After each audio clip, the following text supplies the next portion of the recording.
నువ్వు డ్రామా తీస్తే ప్రతి ఎలక్షన్కే కోడి కట్టే గుడ్డలే ఈరోజు రాయని అనుమానం ప్రజల్లో ఉంది. ఇది తెలుగుదేశం పార్టీ కాదు, రాజకీయ పార్టీలలో ప్రజల్లో కూడా అనుమానం ఉంది. నిజం ముందు తేల్చండి. మీ పోలీసులు వేస్తా కదా, మీ డీజీపీ కదా, మీ సీఐలే కదా, తేల్చండి. నిజం అనుకుంటే మేము కూడా అటువంటి దుర్మార్గ శిక్షమని చెప్తాం.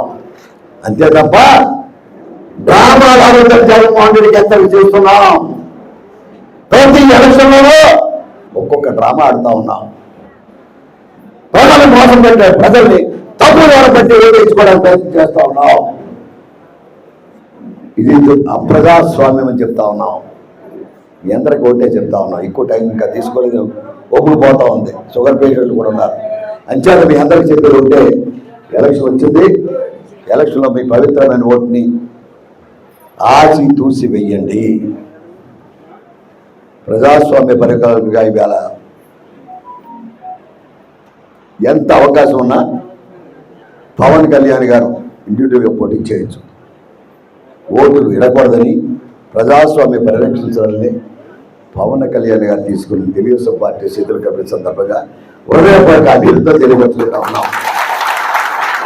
అదే ఇప్పుడు ఆయన మరొక ప్రయత్నం చేసి ఈ రాష్ట్ర అభివృద్ధికి భారతీయ జనతా పార్టీతో తోడు వాడు ఉండాలని ఆలోచన చేసి మరొక రాజకీయ పార్టీని మన అందరికీ సందిగ్ధం చేసి రాష్ట్ర భవిష్యత్తుని ఇంకా ముందుకు తీసుకెళ్లాలని ఆలోచన చేసిన తర్వాత మరొకసారి పవన్ కళ్యాణ్ అభివృద్ధిస్తున్నాం.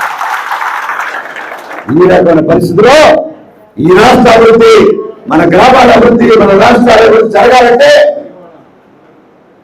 ఎక్కడ తెలుగుదేశం పార్టీ ఉంటే అక్కడ సైకిల్ వేయండి. ఎక్కడ జనసేన గ్లాస్ కూర్చుంటే అక్కడ సైకిల్ గ్లాస్ వేయండి. ఎక్కడ భారతీయ జనతా పార్టీ పోటీ చేస్తుంటే అక్కడ కమల గుర్తుకేయండి అని చెప్పడం నా బాధ్యత. ఈ రోజు కూడా నేను ఉమ్మడి అభ్యర్థిగా ఈ ఆచరణ నియోజకవర్గంలో పోటీ చేస్తున్న సందర్భంగా మీ అందరి యొక్క ఆశీర్వాదం, ప్రేమ, అభిమానంతో సైకిల్ గుర్తు మీద ఓటేదని ఎక్కించమని కోరుకుంటా. ఈ పార్లమెంట్ సంబంధించిన అభ్యర్థి శ్రీనివాస్ వర్మ గారు భారతీయ జనతా పార్టీని పోటీ చేస్తున్నారు. వారికి కూడా కమలం మీద వేసి నెగ్గించమని హృదయపూర్వకంగా పేరు పెడుతున్నారు. ఇది దేశ భవిష్యత్తు, రాష్ట్ర భవిష్యత్తు, యువత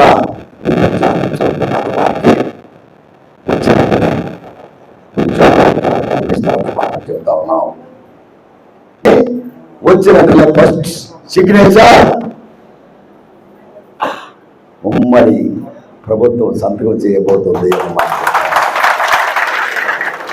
అదే కాకుండా సంవత్సరానికి 4 లక్షల ఉద్యోగంతో 5 సంవత్సరాలు 20,000 ఉద్యోగాలు ఇవ్వడానికి, ఇటు ప్రైవేట్ ప్రభుత్వం మొత్తం కలిపి 20 లక్షల ఉద్యోగాలు ఇవ్వడానికి మా రూపకల్పన ఎజెండా ఇచ్చాము.